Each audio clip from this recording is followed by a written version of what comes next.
Good morning दोस्तों, स्वागत है आपका आज के मुख्य समाचारों में। दोस्तों यहाँ पर आपको देखने को मिलेंगी आज दिन भर की तमाम बड़ी खबरें मुख्य समाचार ब्रेकिंग न्यूज अपडेट्स के रूप में। तो दोस्तों आप लोगों से विनती है कि आप सबसे पहले इस वीडियो को ज्यादा से ज्यादा लाइक और शेयर कर दे। तो दोस्तों सीधे चलते हैं आज की पहली बड़ी खबर की ओर। ज्ञानव्यापी परिसर में सर्वे कल, यूपी एडीजी बोले सुरक्षा चाक चौबंद, माहौल बिगाड़ा तो होगा सख्त एक्शन। जी हाँ दोस्तों, यूपी के वाराणसी के ज्ञानव्यापी श्रृंगार गौरी परिसर में ज्ञानव्यापी मस्जिद के अंदर वीडियोग्राफी सर्वे का काम शनिवार को शुरू होगा। इस मामले पर जिलाधिकारी कौशल राज शर्मा ने बताया कि इस सिलसिले में सभी संबंधी पक्षों के साथ भी बैठक के बाद यह फैसला किया गया। वहीं इस बाबत यूपी के एडीजी कानून व व्यवस्था प्रशांत कुमार ने कहा कि वीडियोग्राफी सर्वे के दौरान कोर्ट के आदेश का 100% पालन करवाएंगे। सभी पक्षों से बात करके समाधान करने की हमारी नीति है, जबकि किसी भी आकस्मिक स्थिति से निपटने के लिए पर्याप्त फोर्स है। साथ ही कहा कि हम पूरी स्थिति पर नजर रखे हुए हैं और जो भी कानून व्यवस्था बिगाड़ेगा या प्रयास करेगा उस पर सख्त कार्रवाई होगी। इसके साथ ही दोस्तों प्रशांत कुमार ने कहा कि काशी विश्वनाथ परिषद की सुरक्षा में केंद्रीय बल तैनात रहता है, तो ज्ञानव्यापी मामले को लेकर राज्य स्तर से हर पहलू की मॉनिटरिंग हो रही है। इसके बाद दोस्तों अगली बड़ी खबर, चिंतन से दूर होगी कांग्रेस की चिंता, एक परिवार एक टिकट से सॉफ्ट हिंदुत्व तक, सोनिया राज में चौथी बार चिंतन से संजीवनी की आस। जी हां दोस्तों, 22 राज्यों की विधानसभा और 2 लोकसभा चुनाव में करारी हार के बाद उदयपुर से में कांग्रेस पार्टी का चिंतन जारी है। यह पहला मौका नहीं है जब कांग्रेस चिंतन शिविर का आयोजन कर रही है। सोनिया गांधी के रहते कांग्रेसियों के लिए चौथी बार चिंतन के लिए शिविर लाया गया है। शिविर में 1 फैमिली 1 टिकट का फार्मूला लागू करने की घोषणा की गई है। इसके अलावा प्रदेश अध्यक्षों और जिला अध्यक्षों का टर्म भी फिक्स किया गया है। अनुशासन को लेकर भी सख्त फैसले लिए जाएंगे। दोस्तों दिलचस्प बात यह है कि गांधी परिवार को इन दोनों सख्त नियमों के दायरे से बाहर रखा गया है। सोनिया ने शुरुआती भाषण में कहा कि यह कर्ज चुकाने का वक्त है और नेता अपनी इच्छाओं को छोड़कर पार्टी के लिए काम करें। सोनिया की स्पीच के बाद उदयपुर से लेकर दिल्ली तक सियासी गलियारों में अब एक ही सवाल तैर रहा है, क्या उदयपुर में शिविर लगाकर सत्ता में कांग्रेस उदय कर पाएगी? इसके बाद दोस्तों अगली बड़ी खबर, खलीफा बिन जायद अल नियायत, नहीं रहे यूएई के राष्ट्रपति शेख खलीफा बिन जायद अल नाहयान, अकुत संपत्ति से बटोरते थे सुर्खियां।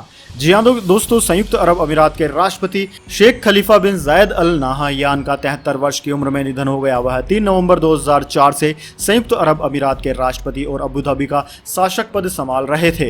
दोस्तों बीते कुछ महीनों से उनकी सेहत ठीक न होने के कारण उनका लगातार इलाज चल रहा था। इसी बीच शुक्रवार को उनके निधन की खबर सामने आई। राष्ट्रपति कार्यालय ने इस खबर की पुष्टि करते हुए कहा है कि राष्ट्रपति और अबू धाबी के शासक का शुक्रवार 13 मई को निधन हो गया। दोस्तों संयुक्त अरब अमीरात के राष्ट्रपति शेख खलीफा बिन जायद अल नाहयान के निधन की जानकारी सामने आने पर पूरी दुनिया के कई देशों में शोक की लहर है। खासतौर पर यूएई, अरब और इस्लामिक राष्ट्र समेत दुनिया के कई देशों के आला कमानों ने इस खबर के बाद अपनी संवेदनाएं व्यक्त की है। दोस्तों शेख खलीफा बिन जायद अपनी संपत्ति के कारण भी सुर्खियों में छाए रहते थे। इसके बाद दोस्तों अगली बड़ी खबर, सुरक्षा बलों ने 24 घंटे में लिया राहुल भट्ट का बदला, 3 आतंकी कर दिए ढेर, 350 कश्मीरी पंडितों का सरकारी पदों से इस्तीफा। जी हाँ दोस्तों, कश्मीरी पंडित राहुल भट्ट की हत्या में शामिल 3 आतंकवादियों को सुरक्षा बलों ने 24 घंटे के अंदर मार गिराया है। जम्मू कश्मीर सरकार ने राहुल की मौत की जांच के लिए एसआईटी गठित कर दी है। सरकार ने राहुल की पत्नी को सरकारी नौकरी देने और उनकी बेटी की पढ़ाई का पूरा खर्च उठाने का भी ऐलान किया है।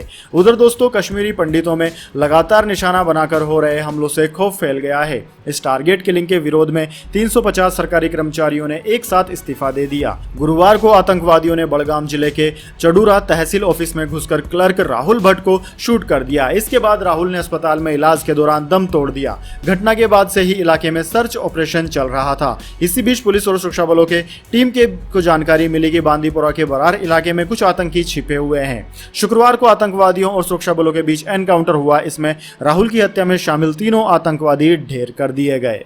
इसके बाद दोस्तों अगली बड़ी खबर, खटाई में ट्विटर की डील, एलन मस्क ने 44 अरब डॉलर की डील को ऑन होल्ड घोषित किया। स्पैम अकाउंट्स कैलकुलेशन को वजह बताया। जी हां दोस्तों, दुनिया के सबसे अमीर शख्स एलन मस्क ने कुछ दिन पहले 44 अरब डॉलर में ट्विटर खरीदने की डील रखी थी। डील फाइनल होने से पहले मस्क ने ट्वीट करके बताया था कि डील को कुछ समय के लिए होल्ड पर रखा गया है। उनका कहना है कि ट्विटर पर स्पैम या फेक अकाउंट या वाकई में 5% से कम है। इसके सही कैलकुलेशन की डिटेल अभी सामने नहीं आई है। हाल ही में ट्विटर ने अपनी फाइलिंग में बताया था कि 2022 की पहली तिमाही उनके monetisable daily active users MDAU में स्पैम अकाउंट्स की संख्या 5% से कम है। कंपनी ने यह भी कहा था कि ये केवल अनुमान है और स्पैम अकाउंट की संख्या ज्यादा भी हो सकती है। डील होल्ड की जानकारी सामने आने के बाद ट्विटर के शेयर प्री मार्केट में 20% से ज्यादा टूट गए हैं। दोस्तों, ट्विटर ने कहा कि हमने अकाउंट के सैंपल का इंटरनल रिव्यू किया है। इसमें अनुमान लगाया गया है कि 2022 की पहली तिमाही के दौरान स्पैम अकाउंट्स की संख्या MDAU के 5% से कम है। स्पैम अकाउंट्स का हमारा अनुमान ऐसे अकाउंट्स की वास्तविक संख्या को सटीक रूप से नहीं दिखाता है, जिसकी संख्या हमारे अनुमानों से ज्यादा भी हो सकती है। इसके बाद दोस्तों, अगली बड़ी खबर, नहीं बनी बात, कांग्रेस से नाराज चल रहे हैं हार्दिक पटेल। अगले सप्ताह राहुल गांधी से मुलाकात के बाद लेंगे बड़ा फैसला। जी हां दोस्तों, गुजरात चुनाव से ठीक पहले कांग्रेस के अंदर अंदरूनी कलह थमने का नाम नहीं ले रही है। इस कलह का सबसे बड़ा केंद्र है हार्दिक पटेल, जो अभी भी कांग्रेस से नाराज बताए जा रहे हैं। दोस्तों, दावा जरूर हुआ है कि बातचीत के लिए जरिए सब कुछ ठीक कर दिया गया है, लेकिन ना हार्दिक संतुष्ट हुए हैं और ना ही उनकी नाराजगी कहीं गई है। अब दोस्तों, खबर है कि हार्दिक पटेल अगले हफ्ते राहुल गांधी से मुलाकात करने वाले हैं। उस मुलाकात के बाद वे कोई बड़ा फैसला ले सकते हैं। दोस्तों, बताया जा रहा है कि वे अभी भी कांग्रेस पार्टी से नाराज है। उनकी ये नाराजगी ही राजनीतिक गलियारों में कई अटकलों को जन्म दे रही है। अभी तक हार्दिक ने अपने अगले कदम की ओर कोई इशारा नहीं किया है। पहले यह भी कह चुके हैं वे कि कांग्रेस में रहने वाले हैं, लेकिन अभी तक क्योंकि उनकी मांगों पर ठीक से विचार नहीं हुआ, ऐसे में वे जल्द ही कोई बड़ा कदम उठाते नजर दिख सकते हैं।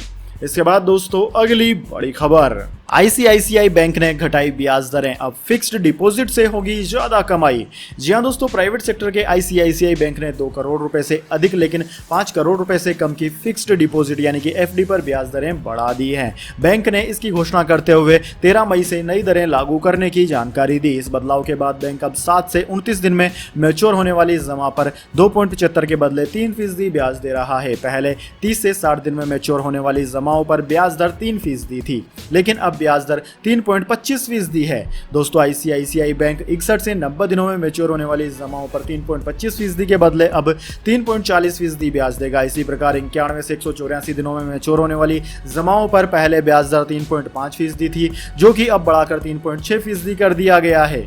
इसके बाद दोस्तों, अगली बड़ी खबर, आम आदमी पार्टी विधायक अमानतुल्लाह खान को राहत, कोर्ट ने दी जमानत। जी हां दोस्तों, दिल्ली की साकेत कोर्ट ने ओखला से आम आदमी पार्टी के विधायक अमानतुल्लाह खान को जमानत दे दी है। ओखला से विधायक खान और 5 अन्य को दंगे और सरकारी काम में बाधा डालने के आरोप में दिल्ली पुलिस ने गुरुवार को गिरफ्तार किया था। विधायक ने दक्षिण पूर्वी दिल्ली के मदनपुर खादर इलाके में अतिक्रमण रोधी अभियान के विरोध में हो रहे प्रदर्शन में भाग लिया था। दोस्तों, पुलिस के मुताबिक मदनपुर खादर इलाके में स्थानीय लोगों ने बुलडोजर को रोकने की कोशिश की और सुरक्षा कर्मियों पर पथराव किया। हालांकि उन्हें मौके से तितर-बितर कर दिया गया। इसके बाद पुलिस ने अमानतुल्लाह खान को हिरासत में ले लिया। बाद में उन्हें गिरफ्तार कर लिया गया। सोमवार को भी शाहीन बाग में एक अभियान के दौरान आप विधायक अमानतुल्लाह खान ने विरोध प्रदर्शन किया था। अधिकारियों के काम में बाधा डालने के आरोप में पुलिस ने उनके खिलाफ प्राथमिकी दर्ज की थी।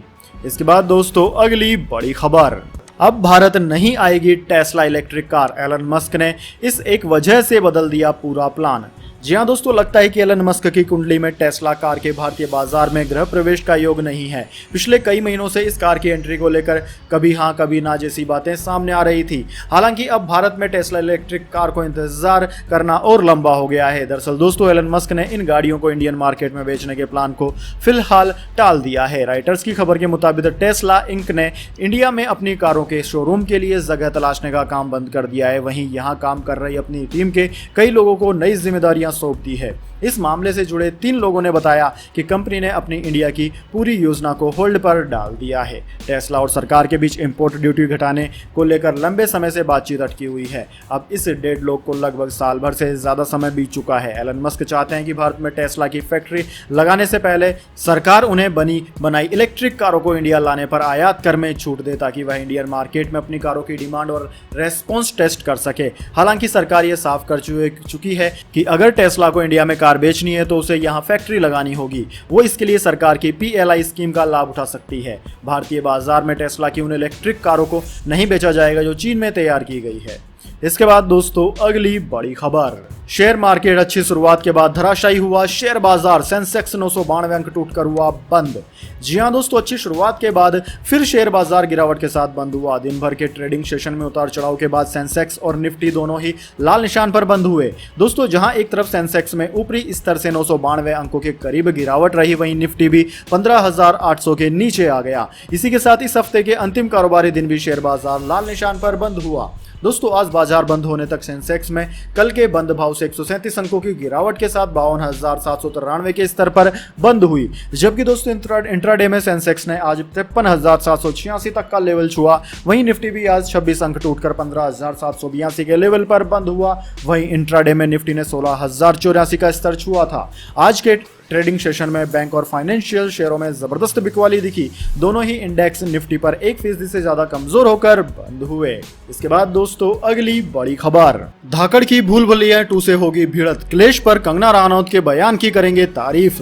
जी हां दोस्तों, कंगना रनौत अपनी अपकमिंग फिल्म धाकड़ के लिए कमर कस रही है। जासूसी थ्रिलर में कंगना ने एक जासूस का रोल निभाया है। इसमें अर्जुन रामपाल और दिव्या दत्ता भी खास रोल में है।